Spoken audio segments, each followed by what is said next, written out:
Hey everyone, today I'm going to be doing another silencer review for you guys, and today we are talking about the YHM Nitro N2O. Now we've got kind of a weird angle here, and that's because we have some guests at the back of the range that are preventing me from being able to continue shooting. So I figured we might as well start doing the filming process for the review. Got in some close-ups of these guys. You know, hunters make it seem like it's so hard to sneak up on these deer. I tried to scare them away and they wouldn't even leave, so I don't know what y'all are talking about. So anyway, the Nitro N2O can here is a kind of the do-everything can that YHM makes. It's rated for 9mm predominantly, so it's a 9mm diameter can. However, unlike a lot of 9mm cans, well, it can also handle things like subsonic 300 blackout. You can also do supersonic 300 blackout, 5.56, all the way up to 308. And it does come in a couple length configurations, as we'll go over later. So this has been one that I've been wanting to test out for a while. You guys, if you've been following the channel, know I'm a big fan of YHM suppressors. I have personally bought 3 of them, the Turbo K, Resonator K, and the R9, their other 9mm can. So when this one was announced, or at least when I first shot at SHOT Show, I knew I wanted to get my hands on it. You know, that was well over a year ago, and now I have the chance, thanks to Silencer Shop, to bring a review of this guy to you. I've had a chance to run it on a couple of different cool guns. So for example, I've got an 8-inch upper here with a CMMG Banshee bolt-in barrel with a Sharps Brothers upper and handguard. And we did some shooting with this. My MP5K from Zenith, my VZ61 and 380, as well as a couple handguns in 9mm. So we've done quite a bit of testing, all in 9mm with this thing. So I now feel like it's a good time for me to talk about it. So let's cut in some footage of me shooting it. I'll see if these deer want to keep messing with my shots, and then we'll continue on with the details of the silencer. Now he's just hanging out right over there. This is a common thing here. You would think, again, for people who worried about gunshots scaring deer away, I've been shooting a while. Granted, suppressed, but they couldn't seem to care less.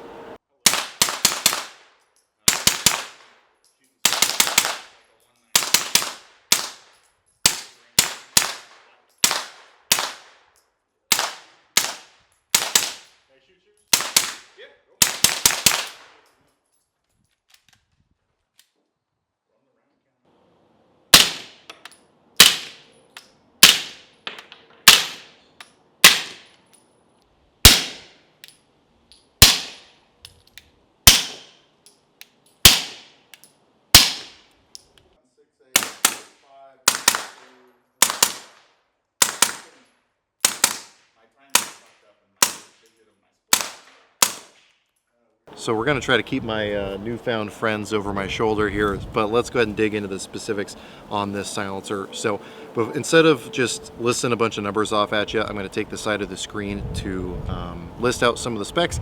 Honestly, this is stuff you can get from the product page, either from YHM directly or from other retailers like Silencer Shop. So feel free to pause, but you can find that information elsewhere a lot easier. Now I have both sections here. This is a modular silencer, so you can make it longer or shorter, and you do have a thread-on end cap for whichever length you're running. The end cap kind of has an Imperial, like Star Destroyer kind of look to it. I have found that the little wrench that they include tends to fit in those little teeth or grooves nicely, and then it's just really easy to thread off. Once you thread this guy off, then you can add on the extended series of baffles, gets you quite a few extra baffles, and then thread your end cap back on the end. Now, you do have little wrench slots on the ends of both of the two pieces, so if you were to get this thing carbon locked from shooting it forever, it is more easy to break apart. That being said, as far as the rear portion back here, this does not have any of the wrench flats on the silencer body itself, so you would probably need to do a strap wrench for that. Now, the cool thing about the N2O and really all of the new YHM silencers is that the threaded portion back here, I just have a 1/2x28 direct thread on here. That's how I had it attached to a couple of the guns. The thread pitch for this is that kind of universal thread pitch that a lot of companies are using. So it's really nice being able to, again, with the caliber ratings that this is that this can handle, I can take off this end cap here, throw on a QD adapter, and then run this on a bunch of my guns that already have those QD muzzle devices already installed. Again, assuming that they're within the allowable length limit for this silencer. So it's really nice being able to use this across the kind of ecosystem that already exists. And because of this and the R9 silencer, they are also making a Nielsen device for running on a handgun, as well as a tri-lug mount. Now, I already have the tri-lug mount. However, the Nielsen device I was not able to get from YHM yet. So I was actually using the Silencer Co. Piston system. So again, you get that little bit of cross-pollination by being able to use other people's equipment because of that universal thread pitch. So that's something that I'm really liking, not only from YHM, but from a lot of companies out there. So you're not stuck in one ecosystem. That being said, the YHM ecosystem is getting better and things are becoming more available. So it's definitely nice. Oh, there's a third one. There's a third one up there now. It's a healthy ecosystem that they're continuing to bring more support to the market for. So it's just a really good thing to see a company, you know, not only making the products, but making a good series of products to accompany those silencers.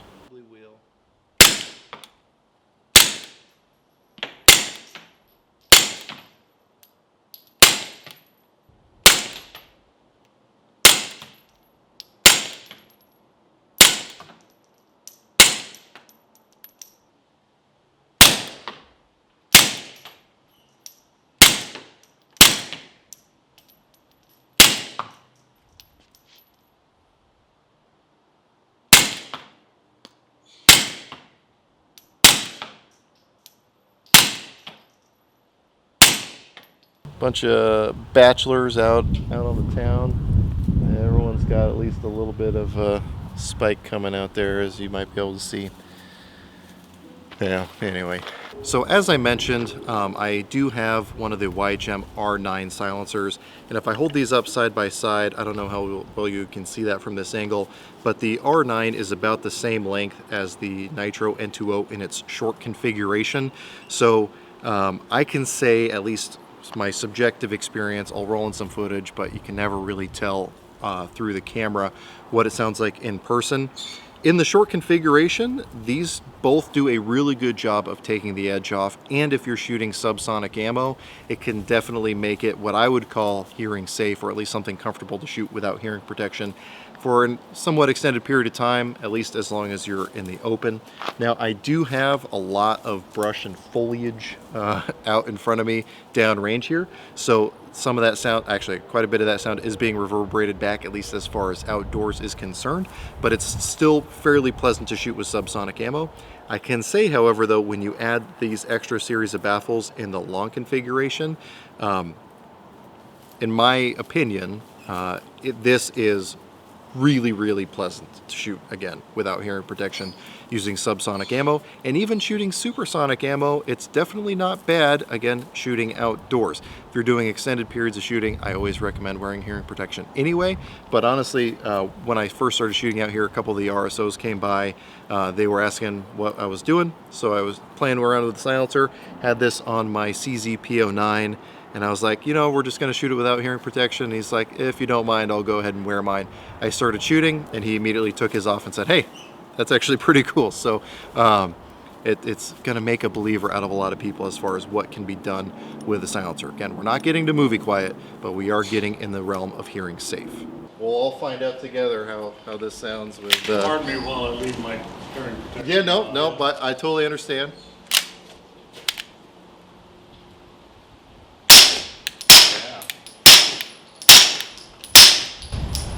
That's nice. Yeah. And one of the other cool things, again, directly comparing it to the R9, I would have to look at what the actual listed weight specs are. However, this Nitro N2O in its long configuration, to me, feels lighter than the R9. Now, I do have the Nielsen device in here, so that might be adding some of the weight, but this definitely feels lighter to me. Again, we'll look at the actual specs and see what it's listed at to see if that's actually true or not, but at least that's my subjective experience here. Now, again, This R9 though, the reason it's so heavy is that this is also rated up to 308. So if you wanted to, you could run 7.62 39, 5.56, 300 blackout, 308, and 9mm through it just like this. But again, this one being modular and lighter weight might be an appeal for some people.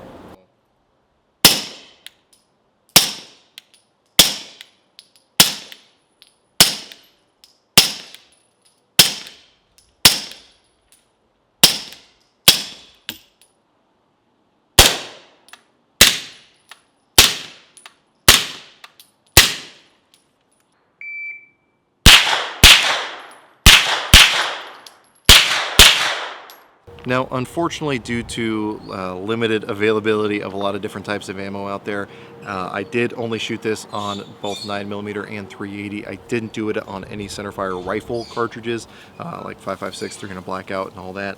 So I can't quite speak to how this would perform on there. However, if my experience on other similar silencers out there is any indication, it should do okay. And the barrel lengths that this thing is rated for are on the rather long side. 300 blackout, I believe, is I'll put it on the screen. It's like an 8 or a 10-inch barrel, and then 5.56, I believe, is a 16-inch barrel, and then 308 is either a 16 or an 18. Again, I'll put that on the screen here. So you are dealing with some of the longer barrel lengths, so that is going to help reduce the amount of noise coming out of these things. And now we're actually on the range, but you know, we're just hanging out, me and my buddies. So if you were looking for a dedicated silencer for some of those, you know, centerfire rifle cartridges, then I think maybe it would be better to go to something like a Resonator K or an well, probably not the R9. However, if you want to get like your first kind of silencer that's going to be kind of your do-everything silencer, that's where the Nitro N2O is going to be nice, because again, you can do those pistol calibers using the Nielsen devices or the Trilugs. And then you can also do the centerfire rifle stuff as well. And then in the meantime, while you're, once your paperwork's finished on this, you can start the paperwork on some of those other calibers, so should you so choose. And we'll see if we can just get my friends here on camera once again. Yep, no big deal. We just hanging out. Whatever. What we got to deal with. Blows my mind when I talk to people who've never seen a deer in real life. I got 3 of them not that far away from me.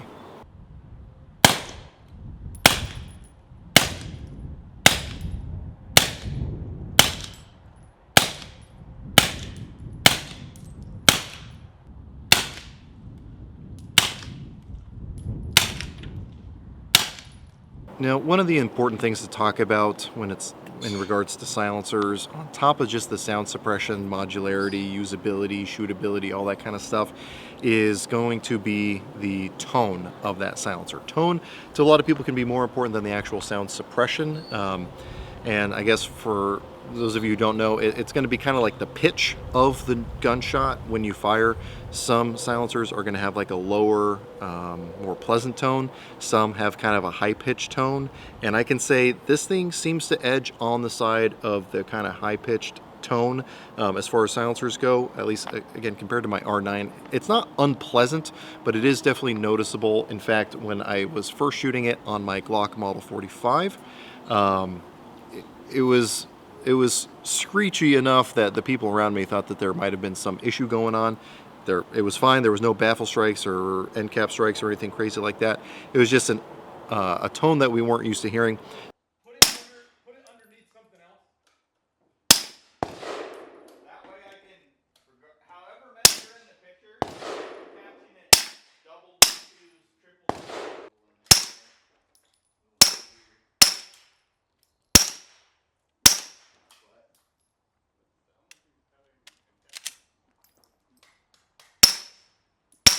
Now, part of that could be the super tight fit of the barrel in that Glock, to the point where it has had issues with both this silencer and other silencers with properly cycling the slide fully.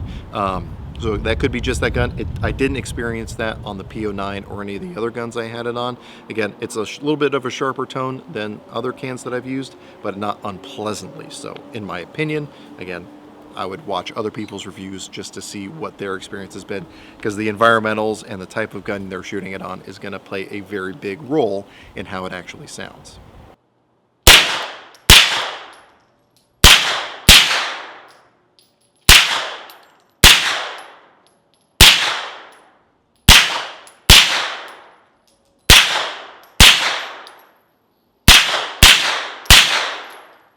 Now, one of the most similar silencers to this on the market that I think a lot of people are going to compare it to is the Dead Air Wolfman. Now, the Dead Air Wolfman doesn't go up to 308, but it can handle the intermediate calibers like 300 Blackout, 7.62, 39, 5.56, like this thing can.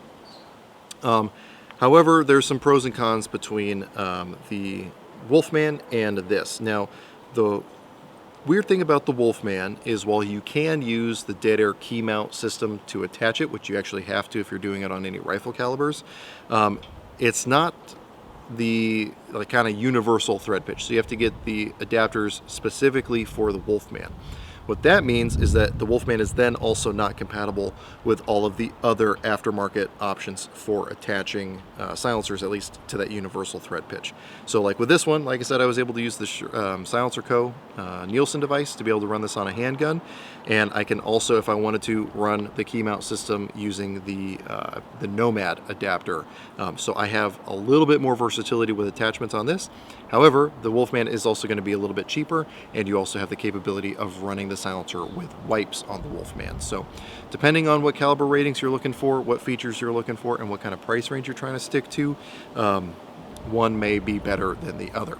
Now, speaking of price, MSRP on these things I believe is just over 12. However, I checked right before hitting record on this camera, and if you go through Silencer Shop, pretty much across the board, depending on the dealer you're going through. For example, if you go through Mazama Sporting Goods in Eugene, Oregon, where I work, the price is going to be just under $1,000. That is obviously subject to change. As of recording this on July 26th of 2021, that's where pricing is. Obviously, that's going to fluctuate, and of course, you have your tax stamp and everything else on top of that cost. So take that into consideration. By way of comparison, that R9 I was bringing in earlier, I think those street price right around 400, 450 bucks. So kind of decide what you want to do. Do you want a heavier can that's going to be a little bit cheaper, or a more modular can that's going to be lighter and a little bit more versatile? Again, that's going to be up to you and what your needs are. So if you have any experience with the Yankee Hill silencers, especially the N2O, although this thing is pretty new, there's probably not a ton of these out of jail yet, definitely throw that in the comment section down below. If you are interested in picking up one of these silencers, I would definitely head over to silencershop.com. Again, they are the ones that provided the silencer for me to do the review, so it's going to be going back to them as soon as I'm done. Full biases here. I am a big fan of YHM. I have purchased of my own money all of the YHM cans that I own. However, again, I'm a big fan of them, so do with that information what you will. And Silencer Shop, again, did send these to me. However, even before I was working with Silencer Shop, I firmly believed, and still do today believe, that they make the process of purchasing silencers easier than anyone else on the market, hands down, by a long shot. If you haven't seen it, I do have a video on my YouTube channel going over how to use the kiosk to actually get all your fingerprints and everything done. And again, you only ever have to do that once, and you can also go through Silencer Shop to get your trust set up. I'll probably be doing a video in the near-ish future talking about what kind of trust options there are through Silencer Shop, so that you can get a better idea of what the path ahead might look like if you wanted to pick up this or any of the other silencers. If you have any general questions, comments, or concerns, you can throw that in the comment section down below. I do want to say thanks to my patrons for helping to make a video like this one possible. While Silencer Shop did provide the silencer to review, if it wasn't for my patrons, I would not be able to get out here and shoot a ton of 9mm ammo. If you guys have been in gun stores recently, you know that stuff's been hard to get a hold of. So again, my patrons are the ones helping to make that stuff happen. So big thank you to those guys. I do post all my content over there early, along with posting some exclusive content over there. We do live streams. We do all my Q&A questions come from Patreon. So if any of that stuff sounds interesting to you, or you just want to support the channel, definitely check that out. If you can't afford it, I totally understand. However, I'll do the cliche thing and say, if you like these videos or share these videos with your friends, that is a big help as well. It helps the algorithm, and I know YouTube is not going to go out of their way to help content like this. So Anyway, with all that being said, as always, I hope you got something out of this video, and I really appreciate you watching.